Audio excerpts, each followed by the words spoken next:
خدونا النهارده وطلعوا جري على الحديقه الدوليه ويقولوا لي يا بابا احنا جربنا كل حاجه في مصر حرفيا الا هي، مع انها قديمه جدا وبنعدي عليها كتير. طب هو احنا ما بنروحهاش ليه؟ قلت لهم خلاص احنا هنروح نجرب الملاهي بتاعتها ولو عجبتنا هخليكم تلفوها كلها. عايز اقول لكم بس الاول كده بالرغم ان المكان واسع جدا والالعاب حلوه جدا وكتيره الا ان سعر التذكره بتاعتها ما ينفعش نقارنه باي مكان تاني في الدنيا.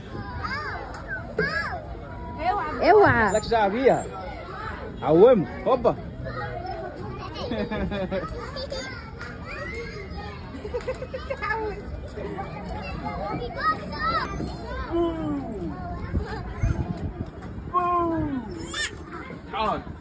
وبجد ما كنتش متوقع انها من جوه بالنظافه دي والجمال ده، وحرفيا انا كنت اول مره ادخلها بجد.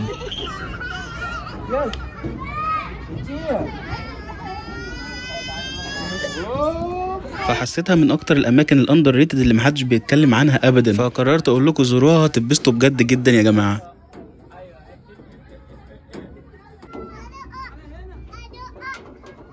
اكتبوا لنا كمان في الكومنتات على اماكن انتوا شايفين انها مش واخده حقها، خلونا نروح نزورها ونقول لكم راينا فيها.